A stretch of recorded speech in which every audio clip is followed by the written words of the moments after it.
আসসালামু আলাইকুম প্রিয় শিক্ষার্থী, আজ আমি তৃতীয় শ্রেণীর প্রাথমিক গণিত ৭৭ পৃষ্ঠার ৫, ৬, ৭ নং করে দিব।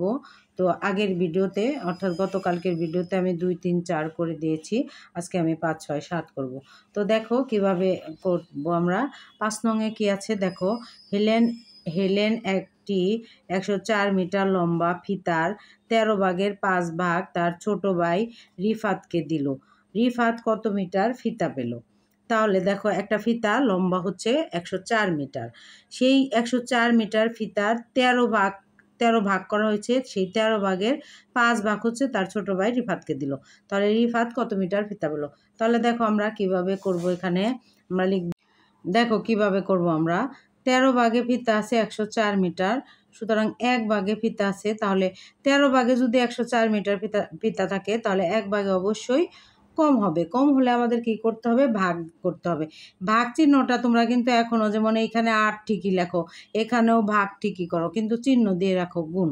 তাহলে ভাগ চিহ্ন কোনটা? এর আগেও কিন্তু আমি দেখেছি, এরকম একটা দাগ দিয়ে উপরে নিচে ফোঁটা দিবে, এটা হচ্ছে ভাগ চিহ্ন। তাহলে আমরা এখন এই যে ১৩ দিয়ে ১০৪কে ভাগ করব। তাহলে আমাদের দেখো এখানে এই যে ৪ আছে না, ৪টা আমাদের মিলাইতে হবে।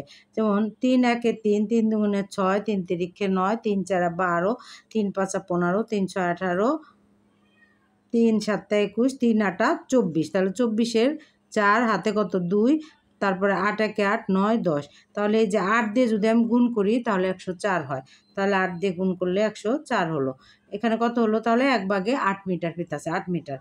আবার লিখবো, ১ ভাগে ফিতা আছে কত? ৮ মিটার। সুতরাং ৫ ভাগে ফিতা আছে, তাহলে ৫ ভাগে ফিতা আছে কত? ৮ গুণ ৫। ৫ আটা কত? এই যে ৮-এর নামতা অথবা 5-এর নামতা বলতে পারো। ৫ আটা ৪০ মিটার। সুতরাং এই যে ৫ ভাগ রিফাতকে দেওয়া হলো, তাহলে তোমরা লিখবা সুতরাং রিফাত ৪০ মিটার ফিতা পেল। উত্তর ৪০ মিটার। দেখো এই যে এখানে বলছে কিন্তু যে ছোট ভাই রিফাতকে দিল। রিফাত কত মিটার? তাহলে সুতরাং লিখতে হবে। তোমাদের কিন্তু অবশ্যই সুতরাং লিখতে হবে। সুতরাং রিফাত ৪০ মিটার ফিতা পেল। তারপর উত্তর ৪০ মিটার। তারপরেরটা দেখো ৬ নং। ৬ নং দেখো, ৯৯ টাকার ৯ ভাগের ৪ ভাগ কত টাকা? ৯৯ টাকার ৯ ভাগের ৪ ভাগ কত টাকা? তাহলে আমরা এই যে এভাবে করতে পারি। দেখো ৯ ভাগে আছে কত? ৯৯ টাকা। ৯ ভাগে আছে কত? ৯৯ টাকা। সুতরাং ১ ভাগে আছে ৯৯ ভাগ ১। ১ ভাগে অবশ্যই কম থাকবে, এজন্য ৯৯ ভাগ ৯। এখন ৯৯-কে ৯ দিয়ে ভাগ আমরা কিভাবে করব? ৯ একে ৯। একটা সংখ্যার মধ্যে আমরা ভাগ করব। যেহেতু ৯ এখানে ৯, এখানেও ৯। যদি এখানে ৯-এর চেয়ে ছোট থাকতো, যেমন ৭, ৮ এরকম থাকতো, তাহলে আমরা ২টা সংখ্যা নিতাম। যেহেতু ৯-এর সমান আছে, তাহলে আমরা ৯ একটা সংখ্যার মধ্যে নিব। আবার বেশি হলে ২টা সংখ্যা নিতাম। তাহলে ৯ একে ৯। আমরা কিন্তু একবারে করতে পারবো না। ৯, ১১, ৯৯ এভাবে লিখলে হবে না কিন্তু। ৯ একে ৯ লিখব। পরে এই ৯টা আমরা কেটে আনবো, এখানে বসাবো। তারপরে আবার এই ৯ মিলাবো কীভাবে? ৯ একে ৯ লিখে পরে দাগ দিয়ে ৯ থেকে ৯ বাদ দিলে ০। তাহলে কত হলো? ১১ টাকা। এটা হচ্ছে ভাগফল, ১১ টাকা সমান ১১ টাকা। আবার ১ ভাগে আছে কত? ১১ টাকা। সুতরাং ৪ ভাগে আছে, তাহলে ১১ গুণ ৪ সমান কত? ৪৪ টাকা। সুতরাং দিয়ে লিখবা ৯৯ টাকার ৯ ভাগের ৪ ভাগ ৪৪ টাকা। উত্তর ৪৪ টাকা। তো আশা করি এটা বুঝতে পেরেছ। তারপরেরটা দেখো, সালমা ১১২ কিলোমিটার পথের ১৪ ভাগের ১৩ ভাগ বাসে যায় এবং বাকি পথ হেঁটে যায়। সে কত পথ বাসে যায়? তাহলে দেখো সালমা কী করে, ১১২ কিলোমিটার পথ, সেটার ১৪ ভাগের ১৩ ভাগই যায় সে বাসে, আর বাস থেকে নেমে সে বাকি পথ হেঁটে যায়। তাহলে সে কত পথ বাসে যায়? তাহলে দেখো এখানে কিভাবে করবে তোমরা।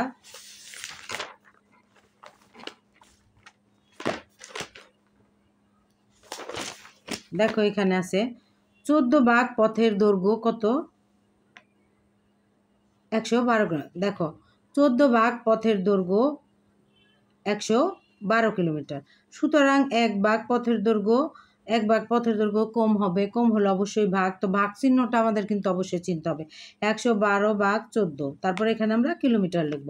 তাহলে ১৪ দিয়ে ১১২ মধ্যে আমরা ভাগ করব। দেখো ১৪ দিয়ে আমি যদি ২টা সংখ্যা নিয়ে ১১ কম হয়ে যায়, এই জন্য 3টা সংখ্যার মধ্যে ভাগ করতে হবে। তাহলে 14 দিয়ে যদি 112কে ভাগ করি, তাহলে 14 দিয়ে 8 দিয়ে গুণ করলে কত হবে? 4টা 32, 7 হলো 3, 8 একে 8, 9 10 11, 112, 8 বার দিলে 112 হয়ে যায়।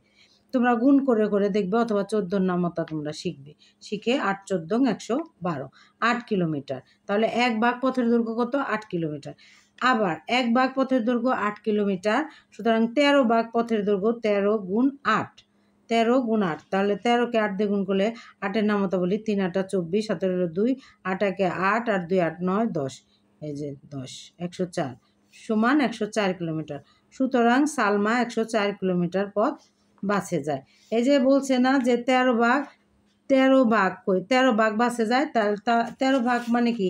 13 ভাগ পথের দৈর্ঘ্য কত? 104 কিলোমিটার। তাহলে এই 104 কিলোমিটার সে বাসে যায়। আর বাকি পথ হেঁটে যায়, এগুলো কিছু আর বের করতে হবে না। যেহেতু আমাদের বলছে সে কত পথ বাসে যায়, তাহলে আমরা এখানে বের করে ফেলেছি যে সে কত? 104 কিলোমিটার পথ বাসে যায়। উত্তর 104 কিলোমিটার। তো আশা করি তোমরা এই 3টা অঙ্কই বুঝতে পেরেছো। তো পরবর্তী ভিডিওতে তোমাদের জ্যামিতি নিয়ে অনেকেরই প্রবলেম, আমি জ্যামিতিটা দিব। জ্যামিতিটা কিভাবে করতে হয় কি, এটা আমি ভিডিও আগামী মানে এর পরের ভিডিওতেই দিব। হয়তো তোমরা আজকেও পেতে পারো অথবা কালকেও পেতে পারো জ্যামিতি। তো তোমরা যারা আমার ভিডিওগুলো প্রতিনিয়ত দেখছো এবং আমার চ্যানেলটি সাবস্ক্রাইব করেছো, তাদেরকে অসংখ্য ধন্যবাদ। আর যারা এখনও আমার চ্যানেলটি সাবস্ক্রাইব করনি, তাদেরকে সাবস্ক্রাইব করার জন্য অনুরোধ করছি। তো ভালো থাকবে সবাই। আল্লাহ হাফেজ।